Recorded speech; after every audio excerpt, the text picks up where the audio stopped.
The largest vertebrate we know of that's ever existed is the blue whale, which currently is still alive. Massive, gigantic creatures, incredible animals. So I'm guessing you'd be interested to see what the first whale looked like. As far as we can tell, what the earliest cetacean actually looked like. So let's find out.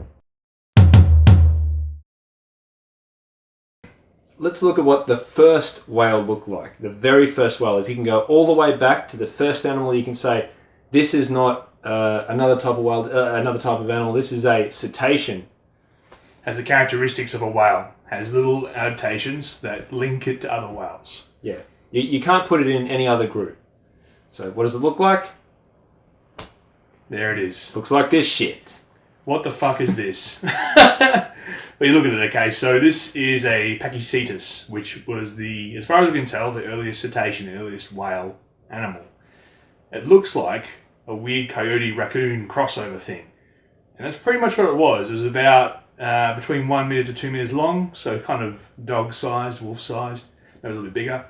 It was semi-aquatic, so it lived near banks and estuaries.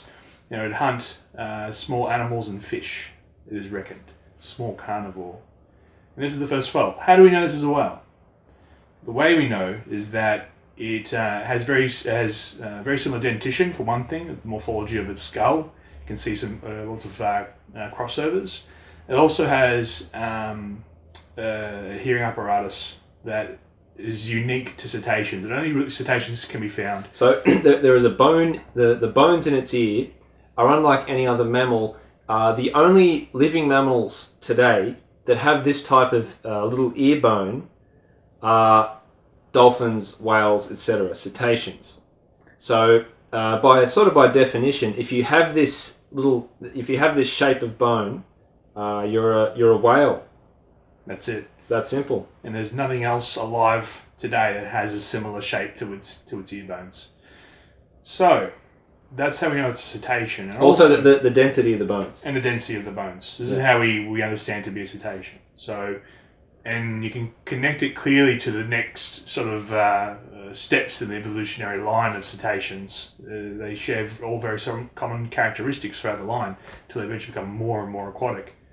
So yeah, it's extremely interesting that the most massive creatures known to have ever existed come from this little carnivorous, semi-aquatic, coyote, raccoon thing. Hoofed animal. And they were hoofed, yeah. So really closely related to ungulates, to artiodactyls, I believe the name is.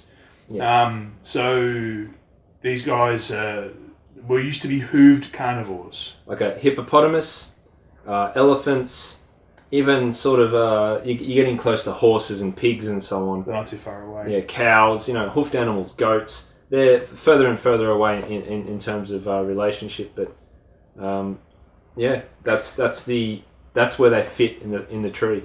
It used to be thought that whales were actually more closely related to mosonychids, which are basically known as wolves with hooves. So they're ungulates, so they're hoofed animals, but they were carnivorous. And it was often thought that because whales come from our carnivorous ancestor, that they were related. It's actually found that they're more closely related to hippos and things like that. And we'll be doing some stuff about mosonychids later on, because I reckon they're fucking cool. So you just imagine carnivores with hooves. How awesome is that? But yeah, it's just very interesting. You look at this little animal, this little Pachycetus, and see what it's become over the years, and how different that is to a whale. And how do we know whales evolved from terrestrial animals? You got to look at there's three key components that shows that they're terrestrial.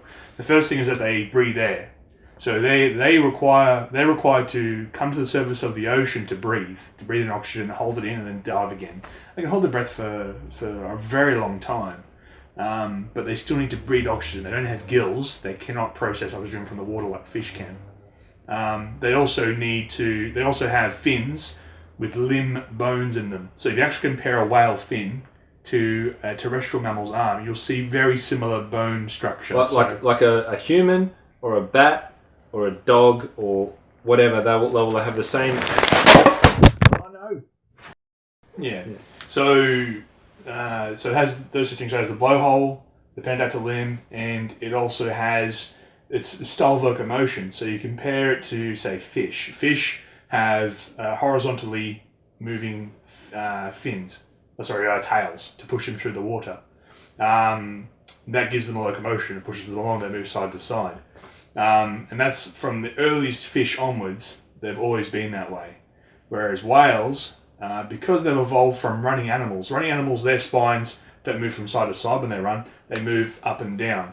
So you imagine an animal sort of running along like this. That's how they used to run. Yeah. The spine is designed in kind of an arch, which is more about, it's just about holding the body, like, it's, gravity's pushing, the forces are sort of vertical, pushing down the animal, whereas in a fish it's the side to side, because it's in the water, it doesn't matter that much. It's not suspending itself over the ground. So whales have vertical locomotion for their spines to propel them through the water. Like a dog or a cat or whatever. No other marine animal has that same system. Just whales do. Just cetaceans do. So that's dolphins and whales. So we've talked about a couple of specific things that make whales different to fish, but in every respect, a whale is a mammal. A dolphin is a mammal. They're not a fish in any way. If I've met a few people who today still think that whales are fish, you're completely wrong. Wrong. They are not fish. And the only way they are fish-like is that they live in the water and they have fins and swim through the water, and that's it. They're mammals. Yeah, and perhaps retain very little fur, although some still have. They still have fur. They have fur. So they're definitely not fish. They have hair cells. Proper mammals, and very recently were terrestrial. And as far as geologically speaking, so the Pachycetus came around about 50 million years ago. Fairly recent after the dinosaurs were extinct. Sorry, not avian dinosaurs, but so in the grand scheme of things, they are about 350, 400 million years removed from the earliest fish before they went back into the ocean. Their ancestors were terrestrial, so they are definitely not fish. They are so far removed from fish. They are proper mammals. It's like calling a bat a bird. Yeah, because it flies. Exactly right. Yeah. Or or calling a dog a fish. If it swims. Yeah, if it or swims. Calling a person a fish because it swims. Or because our ancestors are fish. I mean, they're definitely not fish. They're mammals. Let's make it clear. Yeah. Very interesting animals. We'll be doing more about the different ancestors of whales as we go on. But we thought we'd just mention Pachycetus because it just shows how evolution works, how incredible it is. Yeah. It's the first whale. The first whale. Doesn't look anything like a whale. Just a point to be made as well. That picture that we have of Pachycetus shows this little furry thing. They actually think it probably had fairly sparse fur, much more like a hippo does than more like a raccoon, because it was semi-aquatic. It probably didn't have very much fur at all. But if you go further back in their ancestry, then you will find there animals which did have a lot more fur. That's right. Which would be a lot furrier, fluffy. That's right, little fluffy animals. Yeah. So there you go, Pachycetus. Pretty amazing. The first cetacean, the first whale, little raccoon dog thing. Yeah. There you go. Fucking.